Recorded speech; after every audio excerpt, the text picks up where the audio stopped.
So to start out probability, we need to talk about events. Simple events, compound events, and sample space. So the sample space is all the possible simple events, and a simple event is simply a outcome of an action or an experiment that can't be broken down any further. So if we're rolling a die, that's the singular of dice, in case you were curious, and we've got a six-sided die, then the possible outcomes, and this would be the sample space, the possible outcomes or simple outcomes are rolling a 1, rolling a 2, rolling a 3, rolling a 4, rolling a 5, or rolling a 6. And each of these is a simple event. Now, it is possible also to talk about things called compound events. And compound events would be something like rolling something larger than 4, right? And in that event, there are two possible ways that you can achieve that event, right? You could either roll a 5 or a 6. Or another possible compound event would be rolling an even number, right? In this case, there's 3 possible ways to have that event occur. Okay, so these are our sample spaces, those are all of our simple outcomes, and now we can start talking about probability. So if we're rolling one of those six-sided dies, can we calculate this, let's say, the probability of rolling a 1? This notation here, p parentheses, is used to denote probability of, and so this is the probability of rolling a 1. Now, a basic probability can be computed as the number of ways that this event can occur divided by the total number of possible events. So for this particular case, how many ways can we roll a 1? Right? Remember that our sample space was this. How many of those events are rolling a 1? Well, only one of them. How many total simple events are there? How large is our sample space? 6. So there is a 1/6 probability of rolling a 1 on the die. Now, you could also write that as a percent. It's about 17%, but we'll probably be using fractions most of the time because it's a little easier. Now, how about this one? The probability of rolling a number bigger than 4. How many ways can that event occur? Well, there's 2 numbers that are bigger than 4, so there's 2 outcomes that correspond to the event. Out of how many total outcomes are there? 6. And this is a fraction, so we can reduce it, and so there's a 1 out of 3, or 1/3 probability, if you roll a die, of rolling a number bigger than 4.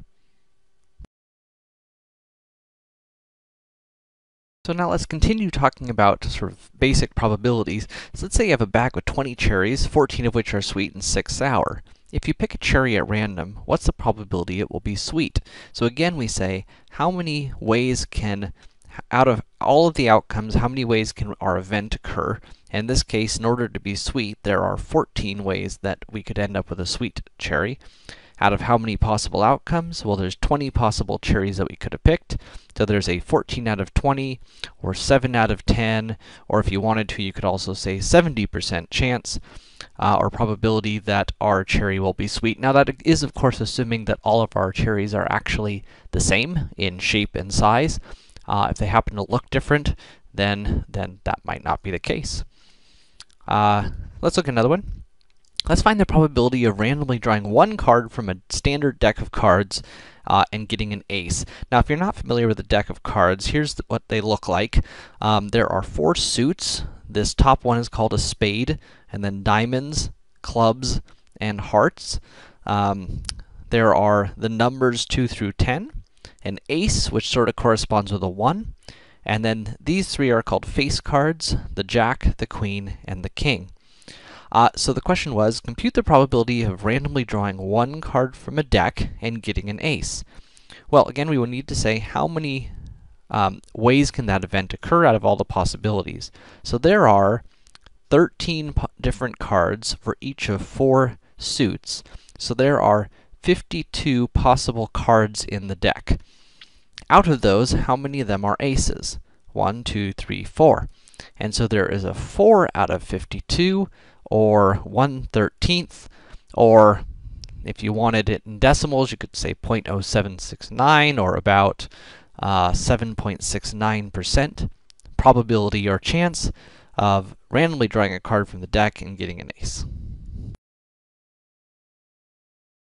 If you pull a random card from a deck of playing cards, what's the probability it is not a heart? Now, this is what's called a complementary event, and because of the not here, so we're looking for the probability of something not happening. So sometimes like if E is our event, then we'll use this notation E bar for the complement of that event, which is a fancy way of saying that that event doesn't happen. So this is saying E doesn't happen. Now, because the probability of something happening is 100% or 1, then the probability of an event happening and the probability of the event not happening need to add up to 1, need to add up to 100%. And so the probability of an event not happening is 1 minus the probability of the event happening. So the probability of not getting a heart is 1 minus the probability of getting a heart. And what is the probability of getting a heart? Well, there are 13 hearts.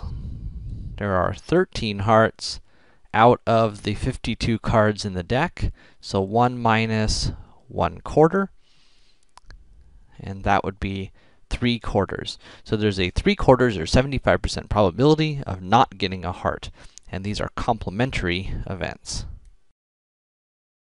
Suppose we flipped a coin and rolled a die, and we wanted to know the probability of getting a head on the coin and a 6 on the die. Now notice that we could list out all the possible outcomes here. We could get a head, and then a 1, a head, a 2, a head, a 3, a head, a 4, a head, a 5, a head, a 6, right, on the coin and then on the die. Or we could get tails and 1, tails and 2, tails and 3, tails and 4, tails and 5, tails and 6. And so there are a total of 12 possible outcomes here. How many of them would have a head on the coin and a 6 on the die? Well, only one of them, right? 1 out of those 12, and so there's a 1/12 probability of rolling a 6 on the die and getting a head on the coin. Now, you might also notice that the probability of getting a head on the coin is 1 out of 2. The probability of getting a 6 on the die is 1 out of 6, and if we were to multiply those, we would get the 1/12.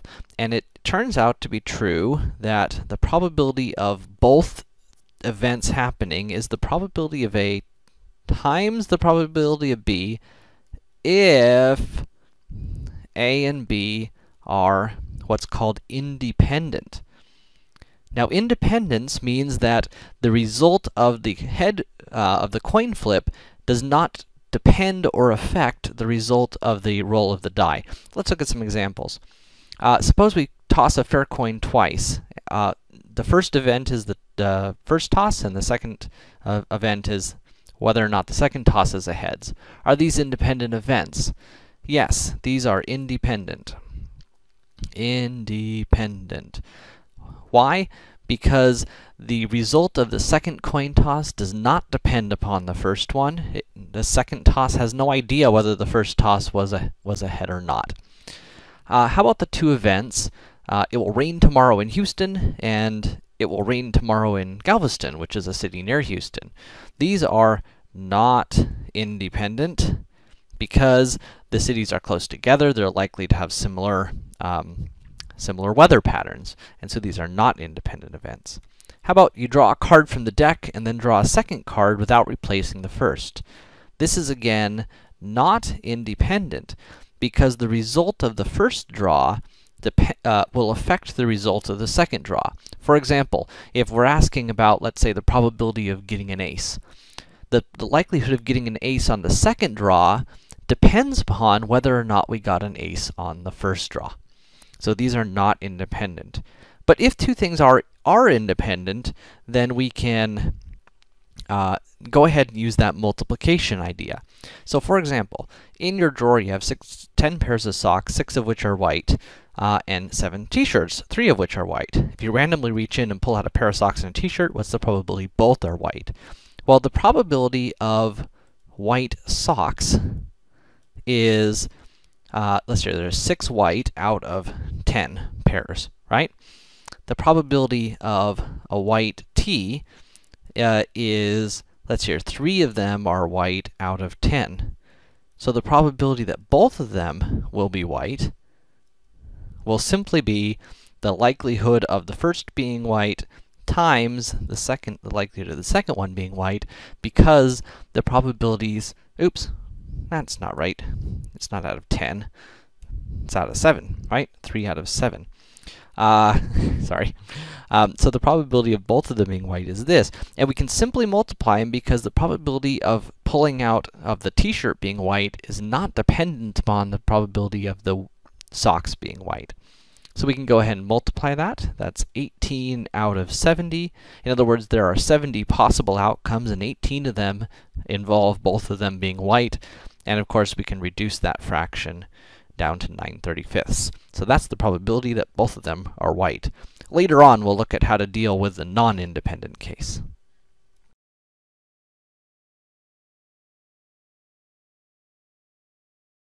Now suppose we flipped a coin and rolled a die, and we wanted to know the probability of getting a head on the coin or a 6 on the die. Now this is different than the problems we did earlier, where we were looking at for the probability of both, of the end.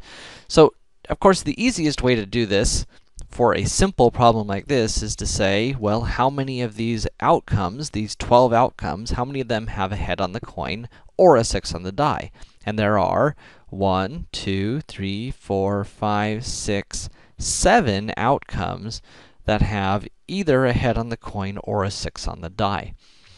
Now, could we have figured that out another way, by sort of looking at the two events separately? So what's the probability of getting a head on the coin? So the probability of a head is 1/2, or in twelfths, right? That'd be 6 out of 12. 6 of the outcomes have a head. What's the probability of rolling a 6 on the die? Well, there's well, that's 1 out of 6, right? 1 roll out of the 6 possibilities on the die. And in terms of our total outcomes here, 2 of them have a 6 on the die. And notice if we just added these 2 up, we'd get too many outcomes. We'd get 8 out of 12.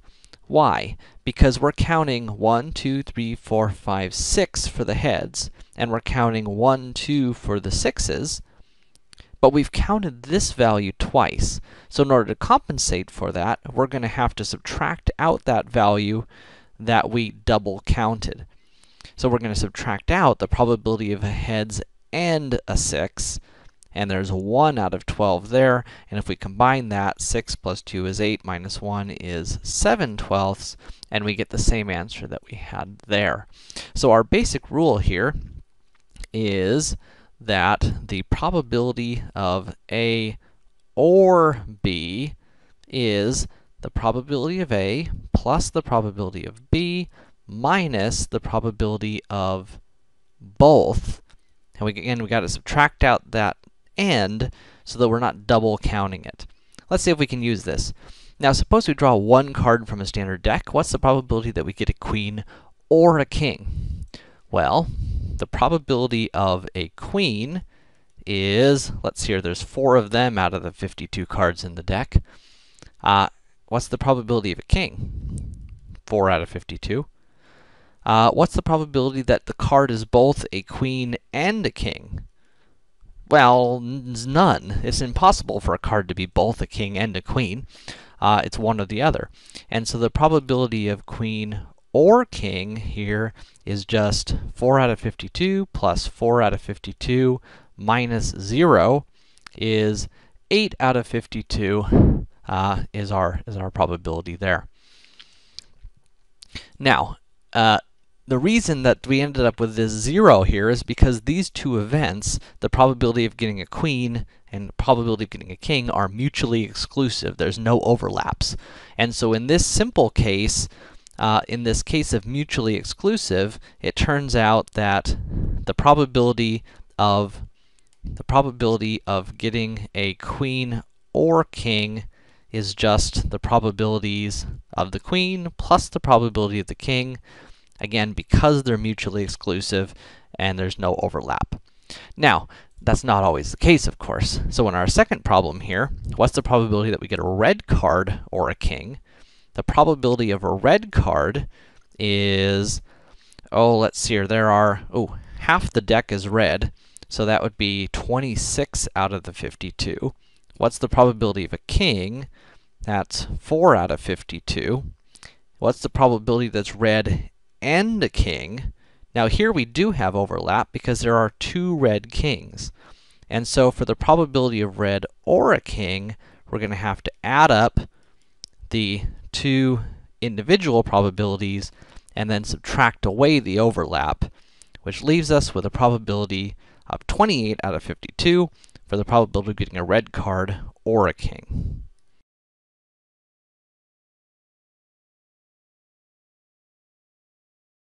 So here we have a table showing the number of survey subjects who have received and not received a speeding ticket in the last year, and the color of their car.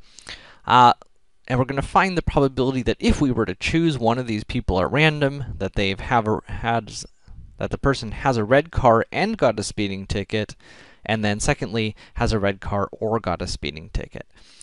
Now, if you look at the table here, there's basically 4 different categories. Here we got speeding ticket and red car, no speeding ticket and red car, speeding ticket not red, no speeding ticket not red. And then we have totals for each of the columns, totals for each of the rows, and then the total of everyone surveyed. So for the first question, where it says, has a red car and got a speeding ticket, how many people both had a red car and got a speeding ticket? Well, in this case, there are 15 of them. So 15 people both had a red car and got a speeding ticket out of how many total people? Out of 665 total people. So that's the probability of having a red car and getting a speeding ticket. Now, these are dependent events, and so we really have to work off the table. It would not be correct to find the probability of having a red car, the probability of speeding, and just multiply them. Now, how about for the next one? So here we're trying to find the probability that they have a red car or get a speeding ticket. Now, there's a couple ways that we could go about this. The easiest, honestly, is to just add up all the possibilities. So let's see here. These people got a speeding ticket. These people have a red car.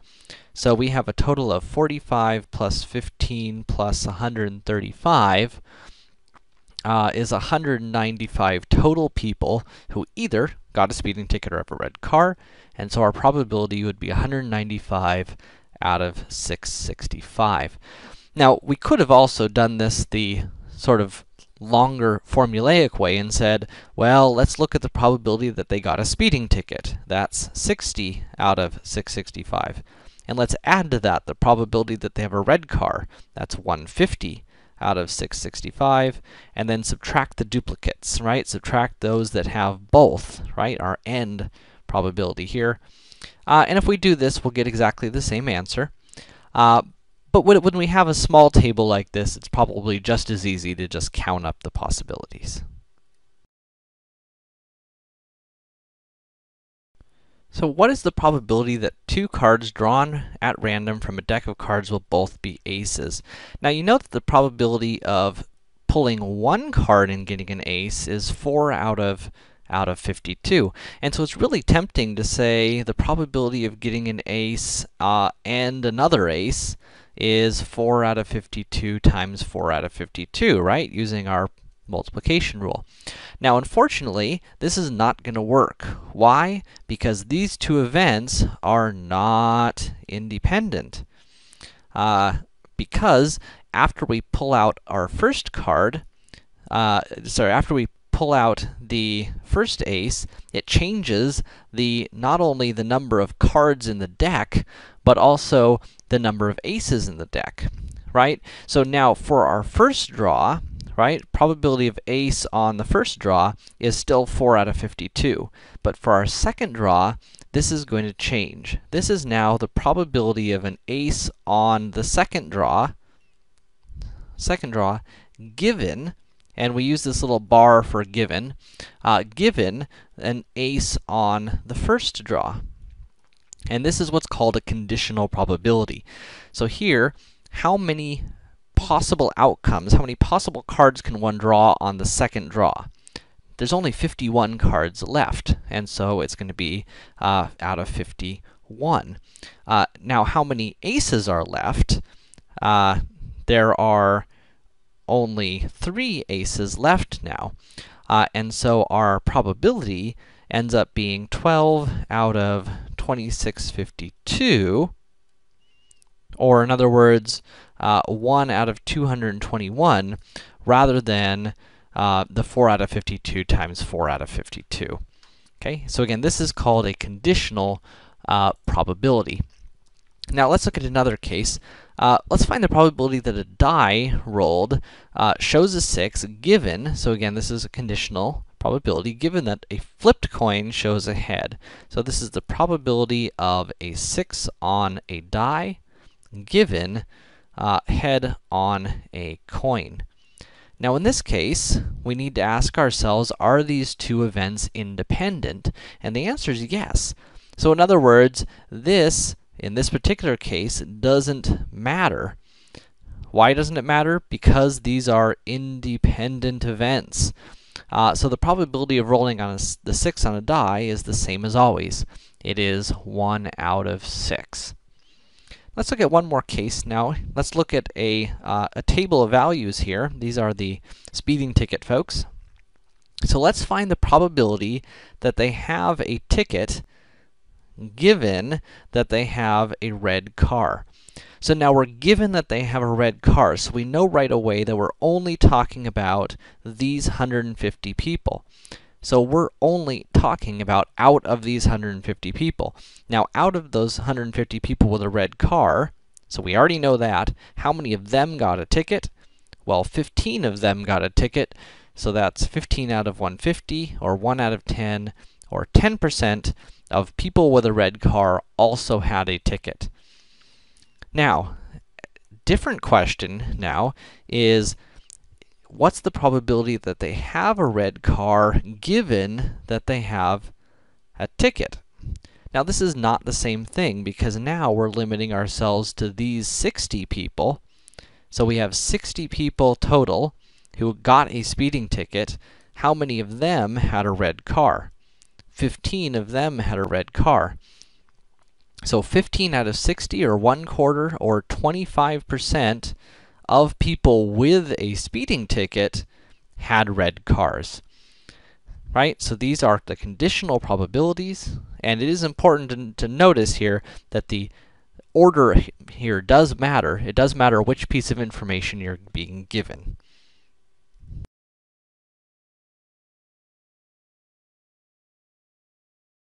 So let's look at a couple more conditional probabilities. Suppose you pull 2 cards out of the deck. What is the probability that both are spades? So the probability that the first card is a spade, well, let's see here. There are 13 spades out of the 52 cards in the deck. So that's the probability that the first card is a spade. So now, what's the probability that the second is a spade, given that the first was a spade? Right? In order for both cards to come out spades, the first is going to have to be a spade and the second. And so, what's the probability that the second one is a spade given the first was? Well, in this case, given that the first one was a spade, then there's now 1 less card in the deck and 1 less spade in the deck. And so 12 out of 51 is the probability of the second one being a spade. So if I want to find the probability that both are a spade, I'm going to use the conditional probability version of the multiplication rule, which says that the probability of the first event happening times the probability of the second event happening given that the first happened. So in this case, 13 out of 52 for the first spade, 12 out of 51 for the second spade, gives us a probability, gives us a probability of 156 out of 2652, or 1 out of 17, or about 5.9% probability of getting two spades when we draw two cards. Let's look at another one. If you draw two cards from the deck, what's the probability that you'll get an ace of diamonds and a black card? Now, this one's a little trickier because the events are different. So there's two different ways that this could happen. Either we do the probability of the ace of diamonds, then the black card, and then separately we need to consider the probability of getting a black card, then the ace of diamonds, because it's sort of hard to think about putting those two cases together. So here, we're going to find the probability of the ace of diamonds, then the probability of getting a black card, given that we already pulled the ace of diamonds. And then for this case, we're going to find the probability of getting a black card, then for the second event, the probability of getting the ace of diamonds, given that we already pulled a black card. Okay, so first case here, what's the probability that we pull the ace of diamonds? Well, there's only one of them out of the deck, so 1 out of 52. How many ways could we pull a black card, given that the first card was the ace of diamonds? Now, given that the first card was an ace of diamonds, there's one less card in the deck. But diamonds are not black, so there are still 26 black cards in the deck. So our probability here ends up being 26 out of 2652 is 1 out of 102. Here, the probability of getting a black card on the first draw is 26 out of 52. Here, the probability of getting an ace of diamonds, given that the first card was black, if the first card was black, then there's one less card in the deck, but we know the ace of diamonds is still there, so there's still one of them. And so we end up with 26 out of 2652 is 1 out of 102. So in both cases, the probability is 1 out of 102. These are two different ways that the same result could happen. So we need to add these together. And so the total probability of getting an ace of diamonds and a black card is the sum of those, 2 out of 102, or 1 out of 51.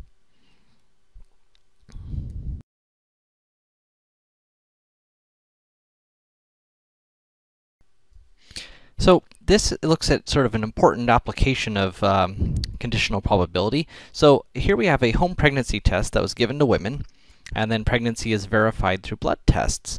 And then this table shows the home test result up here, and then whether they're actually pregnant or not down here. So we're going to compute two different conditional probabilities. First, the probability that they're not pregnant, given that they have a positive test result. So this is, you have a positive test result, and then what's the likelihood that you're not actually pregnant? So here, we're given that we have a positive test result, so we're limiting ourselves to these 75 people, and of them, 5 are not pregnant, and that's about 6.7%. So there's about a 6.7% chance here that this person's not actually pregnant, given that they have a positive test result. Now, let's look at the next one, which is the probability of a positive test result given that they're not pregnant. So here's somebody here's all 19 people who are not pregnant, and out of them, 5 of them have a positive test result. So this is what's called a false positive. This is when somebody who doesn't actually have the condition gets a positive result anyway, so it's an accidental positive result. And you'll notice that this probability is substantially different. This is about 26.3% here. And it's really interesting to note that these results are quite different. So even though this test has a 26% false positive rate, that means 26% of the time it will tell somebody who's not pregnant that they're pregnant, that is not the same probability as once you actually have a positive test result, whether or not you're actually pregnant.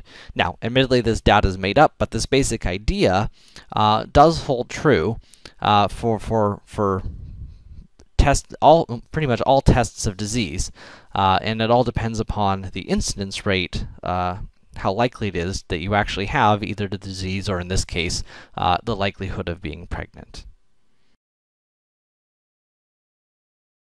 So now we're going to look at a sort of more complicated testing situation, and this one fouls doctors up, so we'll walk our way through this.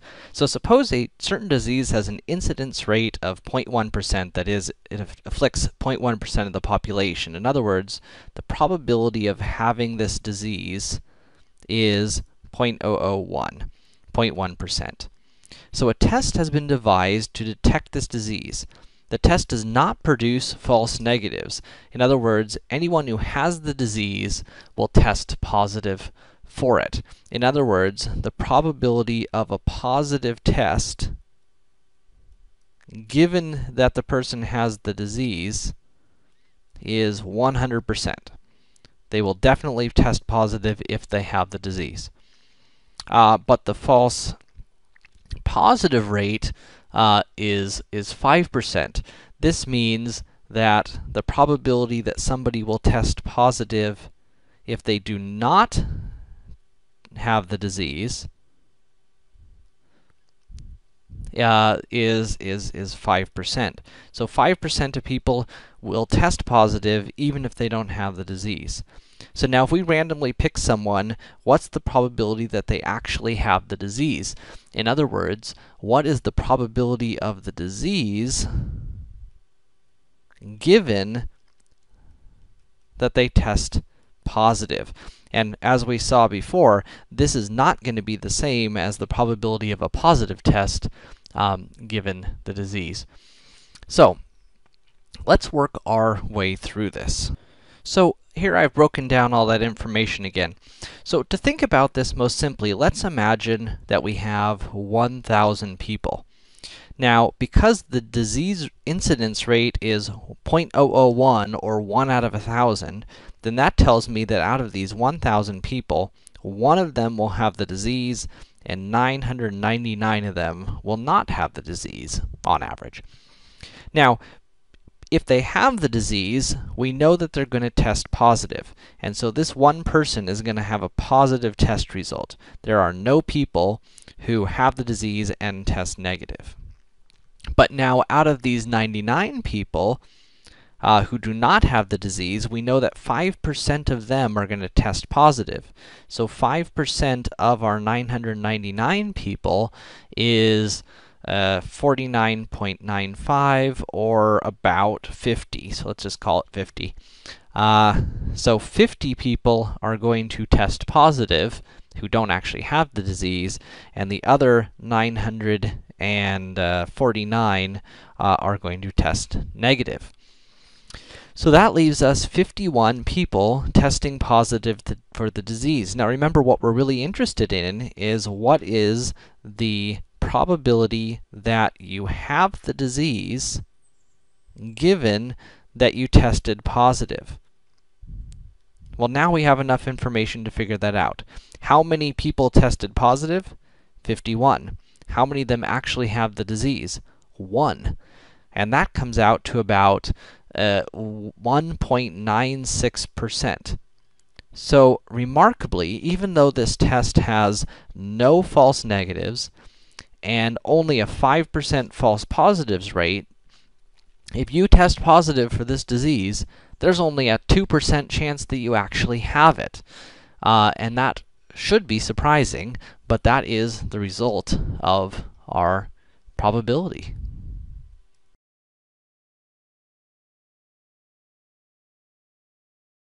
So now we have another disease that has an incidence rate of 2%. The false negative rate is 10%, false positive rate is 1%. So let's compute the probability that a person who tests positive actually has the disease. So there's two ways to do this. Let's start with the easy way, and that is to create a table. So now we got positive, negative, disease, no disease. Now, for simplicity, let's imagine that we have some nice round number of people. Let's go with something pretty big like 10,000 just to make sure our numbers work out okay. So now we have a 2% incidence rate. So out of these 10,000 people, 2% of them, or 200 of them, will have the disease. Meanwhile, the other 9,800 of them will not have the disease. Now, we have a false negative rate of 10%. And so that tells us that 10% of these 200 are going to incorrectly test negative. Meanwhile, the other 180 will correctly test positive. Meanwhile, we have a false positive rate of 1%, and that means that out of our people who don't have the disease, 1% of them, or 98 of them, are going to test positive. Meanwhile, the other, let's see, 9,702 of them are going to correctly test negative. So notice these here, these 98 people here, and these 20 people here are errors, right? So altogether, we have 278 people testing positive. So if we wanted to find out the probability that they have the disease, given that they test positive, then we have 278 people who tested positive. Of them, 180 have the disease, and that comes out to be about 64.7%. So about 65% of people who test positive, in this case, will actually have the disease. Now, there's another way we could go about this problem, and that would be using Bayes' rule. So let's take a look and see what that would look like. So Bayes' rule says that the probability of A given B is the probability of A times the probability of B given A over the probability of A times the probability of B given A plus the probability of A complement times the probability of B given A complement. Now, in terms of our disease, that would look like this. So now we can start filling in all this information. So, what is the probability that they have the disease? Well, that is, in this case, 2%, right? It's a 2% incidence rate. What's the probability that they get a positive test given that they have the disease? Well, there's a false negative rate of 10%, which means there's a 90% chance that they'll test positive given they have the disease. Down here, we got, let's see here again, probability of disease, probability of positive given disease, probability of no disease would be 98%. And then what's the probability that we test positive given that we don't have the disease? That's our 1% false positive rate. And if we compute all that out, it turns out to be 0.018 over 0.0278, which comes out to the same 64.7%. We came up using our nice little table. So this Bayes formula has its advantages, but for a lot of cases, working off the table like we did first is going to be a simpler approach.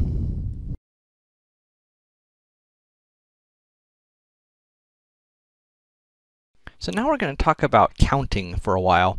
And you're probably thinking, counting? I don't know how to count.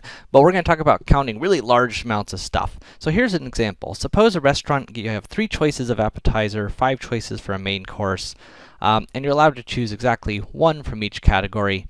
How many different meal options do you have? Well, there's several ways to approach this. One way that I like is called a decision tree. So you start out here and say, okay, I have how many choices for my appetizer? I have 3 choices. So I have 1, 2, 3 different directions I could go. I could go soup direction, salad direction, and then breadsticks direction. Then, at each of those points, I now have to decide on a main course. And for each of those, I now have 1, 2, 3, 4, 5 choices emanating out. And so how many total choices do I have now? You'll notice that there are 5 choices here, another 5 here, another 5 there. We end up with a total of 15 choices, and that is how many meal options we have. Now you may have noticed that where does that 15 come from? Well, it's 3 choices for our first decision times the 5 choices for the second decision, because we have 3 of these little branchy tree things. So we end up multiplying those choices together. And that's exactly how this works. So let's look at another one. Suppose there's 21 novels and 18 volumes of poetry that you on a reading list for an English course. How many different ways can you select 1 novel and 1 volume of poetry? Well, there's 21 choices for the novel, 18 choices for the poetry. We multiply those together, and that gives us a total of 378 possibilities. Let's look at another one. Now suppose that we're at a restaurant and we have 3 choices for the appetizer, we have 5 choices for a main course, and now 2 choices for dessert. If we're allowed to choose exactly one of them, one of each of them, then we would have 3 times 5 times 2 equals 30 choices. Now, it is important to note here that this is assuming that we actually pick one from each of them, then we're not going to, not pick one of them. Okay, one more. So suppose a quiz consists of 3 true or false questions. How many ways can a student answer this? Well, so we have 3 questions. Each of those questions has 2 choices, right? So the first question, right? So 3 questions. The first question, there are 2 choices. For the second question, there are 2 choices. For the third question, there are 2 choices. And so altogether, there are 2 to the third, or 8 different ways that a student could answer a 3-question true or false quiz.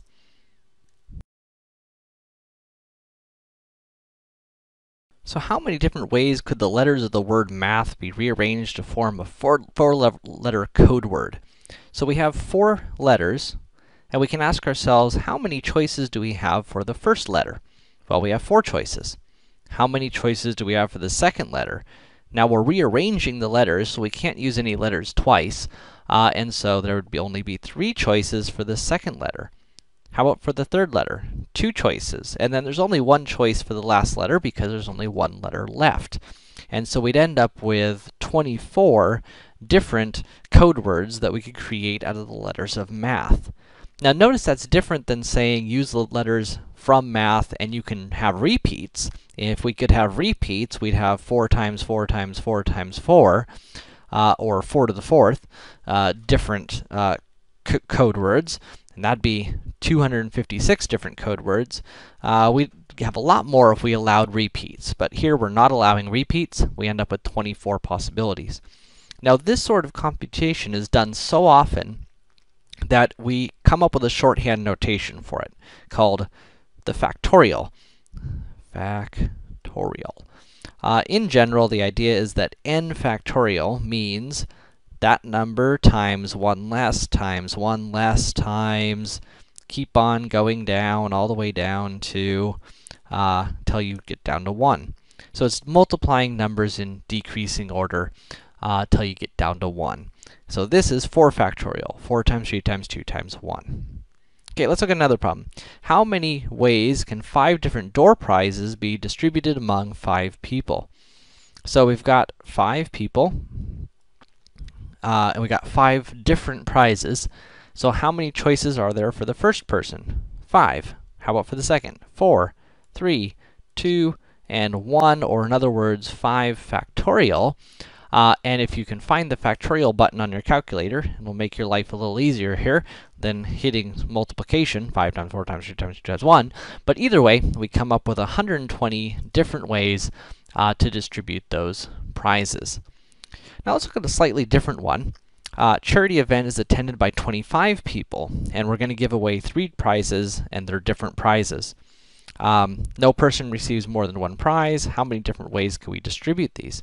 So we only have 3 prizes, and the order does matter because it matters who gets the $100 prize versus who gets the $25 prize.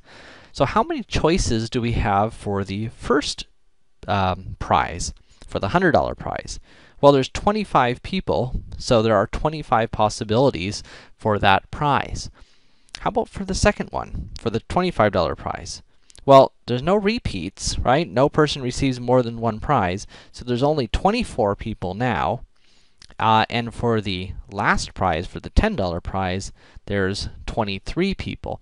And so we end up with 13,800 different ways that these prizes could be awarded. And you'll notice that this looks awfully similar to our factorial that we were doing earlier, but truncated, right? Where we don't go all the way down to 1. And it turns out that there is a nice way to represent this, which we'll look at in a minute. Let's look at one more first, though. 8 sprinters have made it to the Olympic finals, 100 meters. How many different ways could the gold, silver, and bronze be awarded? Or how many different possible outcomes are there, basically? So, similar to the last problem, there are 8 possibilities for the first place for the gold. There are 7 possibilities for the silver, and there are 6 possibilities for the bronze. That gives us a total of 336 different orderings, or 336 different outcomes.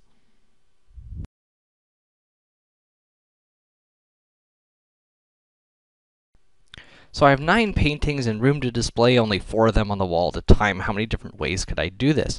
So I'm going to presume that ordering matters here. In other words, I care what order the pictures are in, and that I can't use the same picture twice.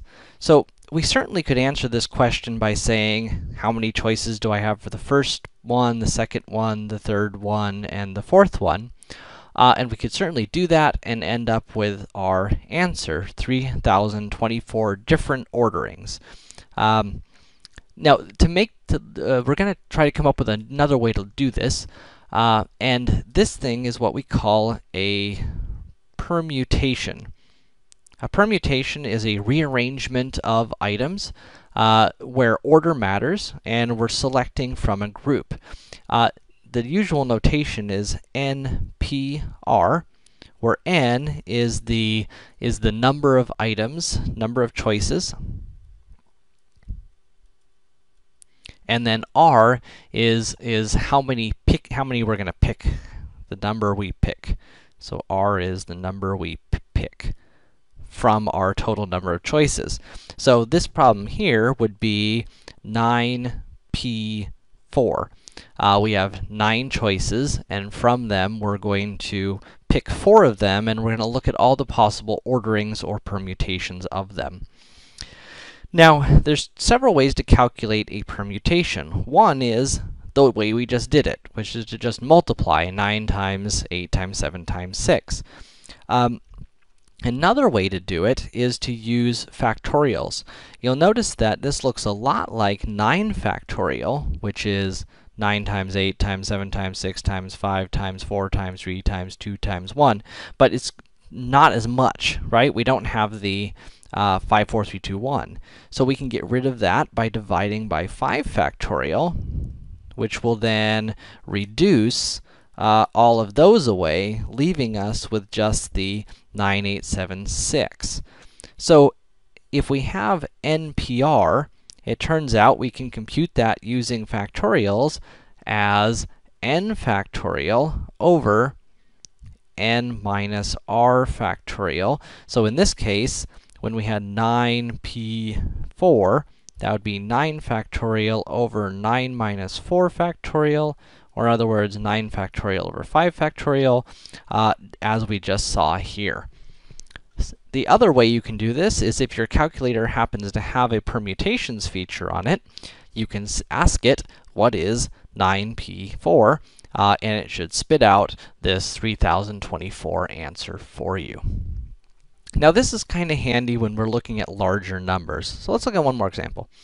So how many ways can a 4-person executive committee, president, vice president, secretary, treasurer, be selected from a 16-member board of directors? So in this case, there are 16 choices, 16 members on the board of director, and from them, we're looking at permutations of size 4. So we're looking at orderings. Again, order matters here because it matters who's chosen as president and vice president versus the other way around. So 16 people, we're picking 4 of them, order matters, 16p4.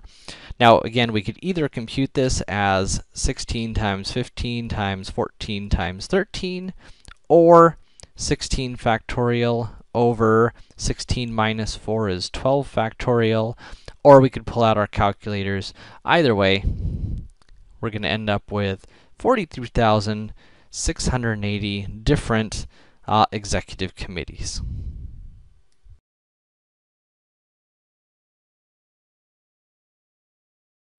So a charity event now is attended by 25 people, at which 3 $50 gift certificates are going to be given away as door prizes. How many ways can we do this?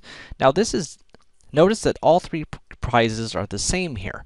So we could go with the basic idea of saying, okay, we have 3 people, there are 25 possibilities for the first prize, 24 for the second, and 23rd for the third. Or in other words, there are 13,800 different ways that we could pick 3 people from our crowd. Now, let's imagine now that we have 3 people. We're just going to call them A, B, and C for simplicity. So if A, B, and C were picked first, second, third, that would be one of these 13,800 possibilities. But if B was picked first, then A, then C, then this would also be one of those one of those 13,800 possibilities. But really, these are the same outcome. In fact, there are 6 different outcomes. There are 6 different outcomes that are all really the same outcome because order doesn't matter here. It doesn't matter who's chosen first, second, or third.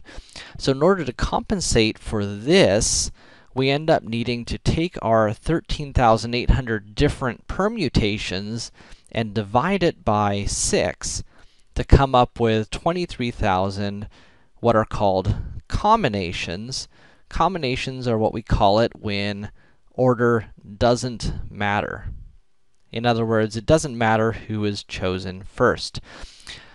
Now, the way we can sort of generalize this is the idea of the total number of permutations, so NPR, divided by, well, where did this 6 come from? That's the number of different ways of ordering 3 people. So in this case, it was 3 people, 3 possibilities for the first person, 2 for the second, 1 for the third. That is 3p3. Or in general, this would be RPR. And this is how we define a combination, or how we calculate combinations, and we denote combinations with NCR. So this is from n choices. We're choosing r of them, but the order doesn't matter. So we're going to count ABC the same thing as BAC. This is one way to compute it. The other way is using factorials, and that looks something like this. So now let's look at an example.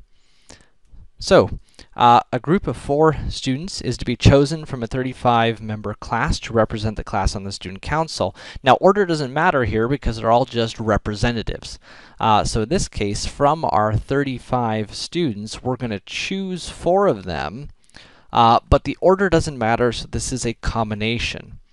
So, using our sort of first version here, the permutation version, we're thinking from 35, how many different ways can I pick 4 people if order did matter?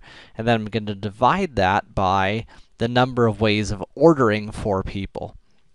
So this says, from 35 people, I need to pick 4, so I got 35 choices for the first person, 34 for the second, 33 for the third, and 32 for the last choice.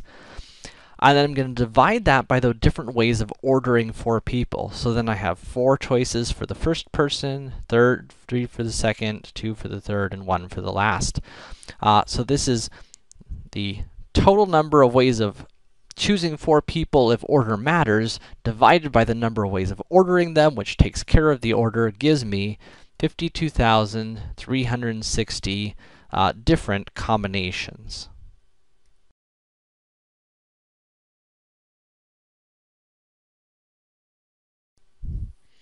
So the Senate Appropriations Committee consists of 29 members, and suppose that it was 15 Republicans and 14 Democrats. The Defense Subcommittee, which is a smaller group of that, consists of 19 members, 10 Republicans and 9 Democrats.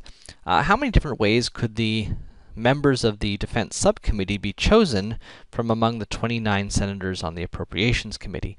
So you can see that for we're going to look separately at the Republicans and the Democrats here. Okay, so for the Republicans, we have 15 Republicans overall, and 10 of them are going to end up on this subcommittee. So from the 15 Republicans, we're going to pick 10 of them, and order does not matter, so we're going to use combinations. And that turns out to be 3,003. For our Democrats, we have 14 Democrats altogether. 9 of them are going to end up on our committee. So 14 choose 9, and that comes out to be 2,002 different ways. But then how about for our entire committee here? So now imagine that we put all the Republican choices on little slips of red paper. So we got 3,003 pieces of red paper, and then we put all 2,002 Democratic choices on little slips of blue paper and threw them all in a hat. How many ways could we pick one red slip and one blue slip?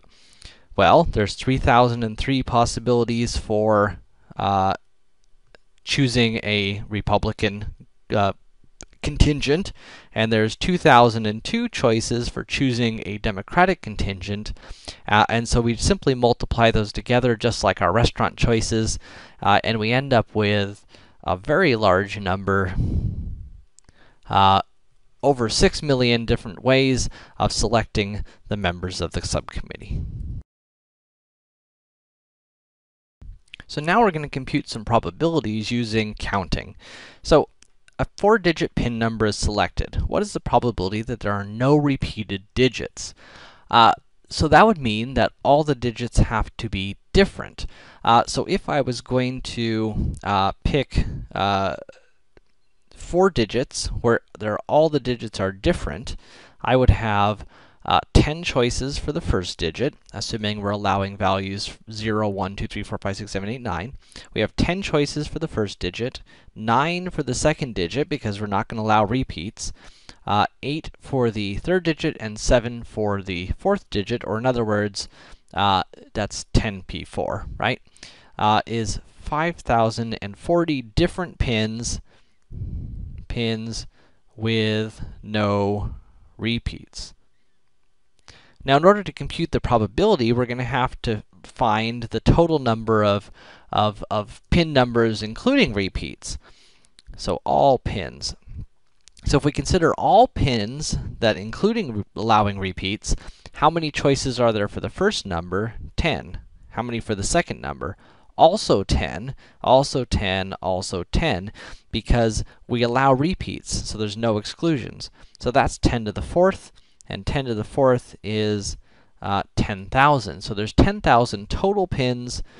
Out of those, 5,040 of them have no repeats. So we got 5,040 out of 10,000, or about 50.4% of pins have no repeated digits. So now let's look at a lottery problem. So in a certain state's lottery, we got 48 different numbers, and 6 of them are drawn at random. And if you have, the player gets to choose 6 numbers, and if their 6 numbers match, they win $1 million. And the order doesn't matter in this particular lotto, so we're not playing Powerball. And let's see if we can find the probability that we win that $1 million prize if we purchase a single ticket. So the first thing we need to know is how many possible outcomes are there. So from 48 different numbers, we're going to choose 6 of them, and order here does not matter, which is why we're using combinations. And so we end up with 12,271,512 different 6-number outcomes. Now, if you have 1 ticket, then you have 1 outcome, and so your probability of winning is 1 out of 12,271,512, which is a really, really small number. And so that's the probability of winning the main prize. Now, oftentimes there's a second prize, and in this case, it's $1,000 if you can match 5 of the numbers. Now, there are still 48 choose 6, 12,271,512 different outcomes, but now we need to figure out how many of those involve us winning matching 5 of the numbers. Now, in order for that to happen, from our 6 numbers on the card, we're going to have to match 5 of them. So how many different ways can we pick 5 matching numbers out of our 6? That would be 6 choose 5, which is 6. Now, we also have to consider that, how many different ways could we not pick the last number. So from the 42 non-winning numbers, we need to pick one of them to be on our card, and so that is 42.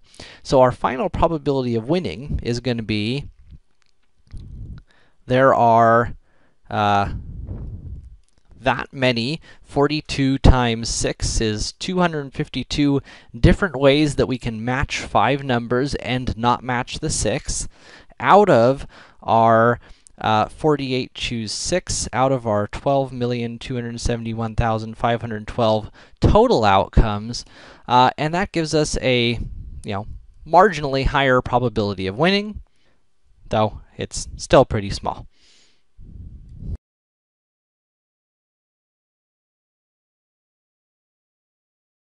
So now suppose we randomly draw 5 cards from a deck. What's our probability of getting exactly 1 ace? Now, in order for us to get exactly 1 ace, then from the 4 aces in the deck, we need to pick one of them. One of them needs to be in our hand, in our set of 5 cards. And there are 4 different ways that can happen.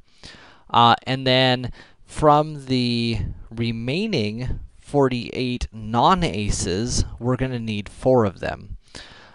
Because in order for us to have exactly 1 ace, we need to have 1 ace and 4 non-aces. So this is 1 ace, and then this is picking 4 non-aces. Now remember, we're doing counting here, so we're figuring out how many ways can I pick 4, 1 ace out of 4, and how many ways can I pick 4 non-aces out of 48?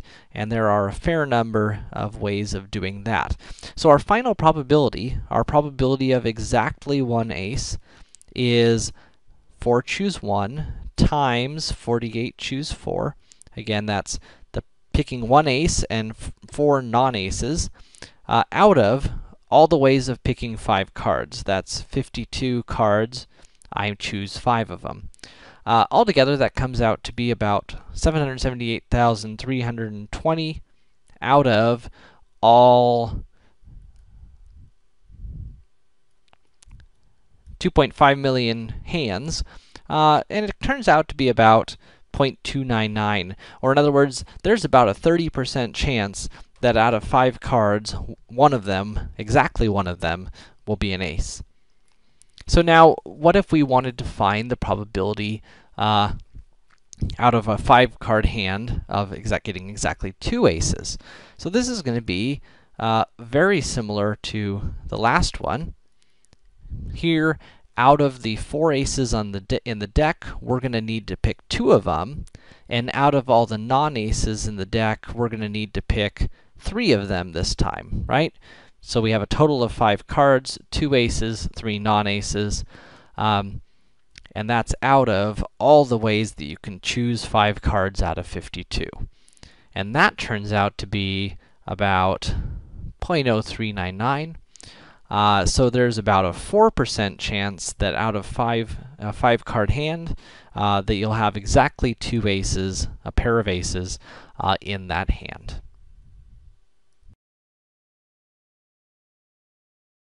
So now we're going to look at sort of a notorious problem in probability called the birthday problem. So suppose that 3 people are in a room. What's the probability that there's at least one shared birthday among these 3 people? So now this idea of at least one is kind of tricky. So the way we're going to tackle this is the idea that the probability of at least one is easiest to think about through its complement. So what is the complement of at least one shared birthday? Well, the opposite of at least one shared birthday is no shared birthdays. And so that's the probability we're going to try to find.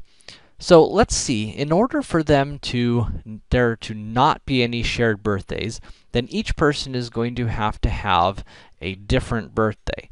So for the first person in our group, how many different ways could we pick their birthday? Well, they would have 365 choices. We're going to ignore leap years here. Out of the 365 choices for the year. Now, the second person, in order for them to have a different birthday, then out of the 365 days in the year, they're going to have a different one, so they only get 364 choices. And then our third person in the room is only going to get 363 choices.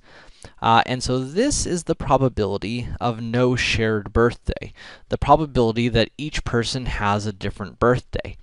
And this turns out to be, you'll notice that this first fraction is actually equal to 1. So this turns out to be about 0.9918. Again, that's the probability of no shared birthday. So the probability of at least one shared birthday is 1 minus that, is, pretty small. It's about, 0.8%, not too big. Let's make our group a little bit bigger now. So suppose we've got 5 people in the room. So then the probability of at least one shared birthday, again, will be 1 minus the probability of no shared birthdays. In order for that to happen, again, the first person gets, can pick any day they want. They aren't, of course, actually picking, but you know what I mean. There's 365 different ways that this person could have a birthday and not conflict with that person.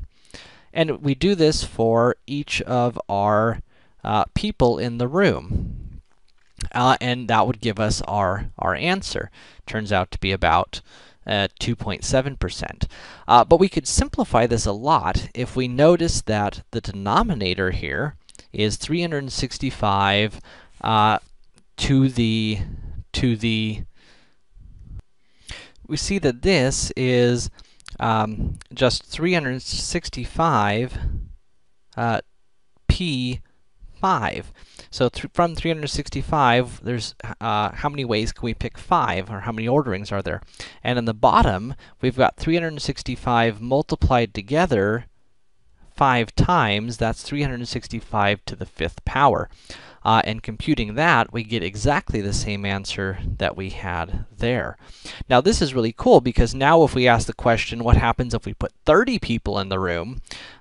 What's the probability of at least one shared birthday?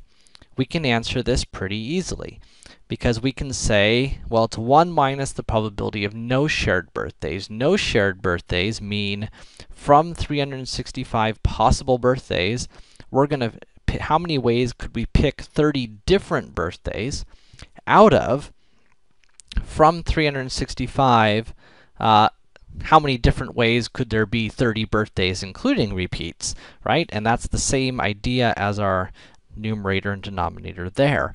And computing that, that comes out to be 0.706, or 70.6%, which is probably a little bit surprising. That means out of 30 people in a room, there's a 70% chance that there's at least one shared birthday in that room.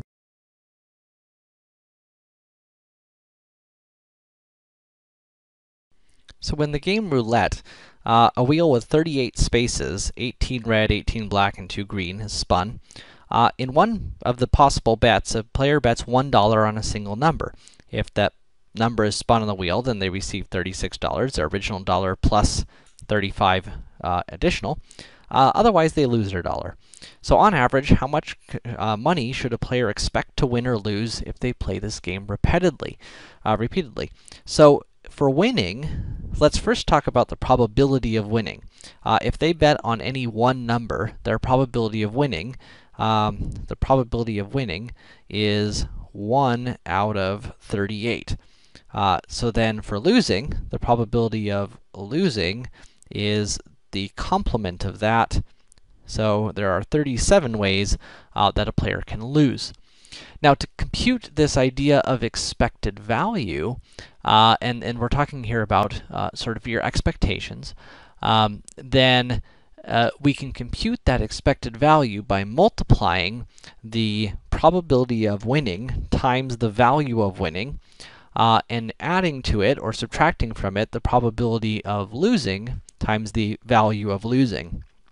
So for winning, the value of winning is a positive $35. So we get $35 more than we started with if we win, and the probability of that happening is 1 out of 38. We're going to add to that the other outcome, which is losing, and that outcome has a value of negative $1. In other words, we lose a dollar, and that happens with probability 37 out of 38.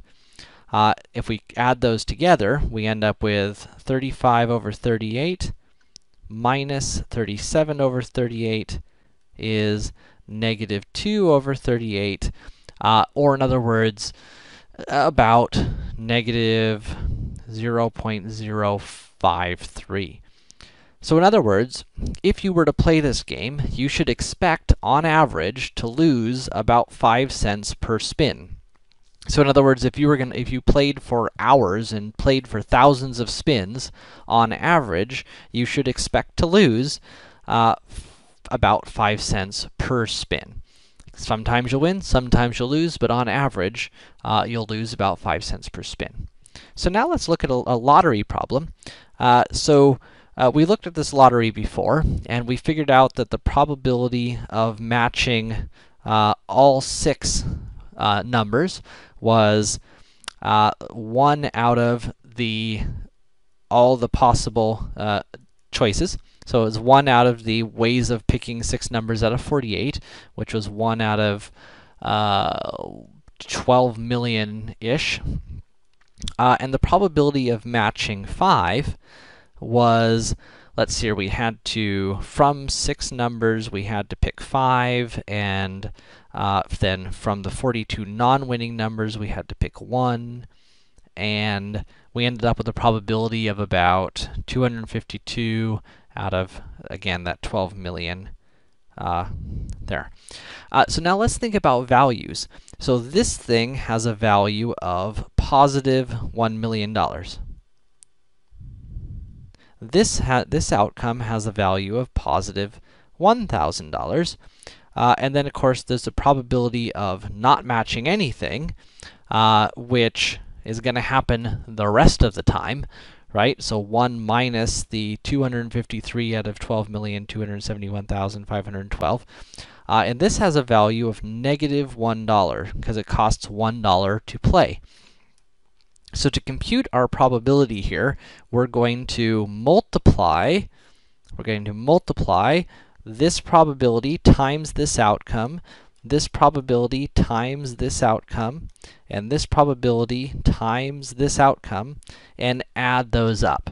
And when we do, we get a value of about negative 0.898. In other words, if you play Lotto a whole bunch, you should expect, on average, to lose about 90 cents per ticket. Of course, most people lose their dollar, and only a few people actually win anything. But on average, you should expect to lose 90 cents.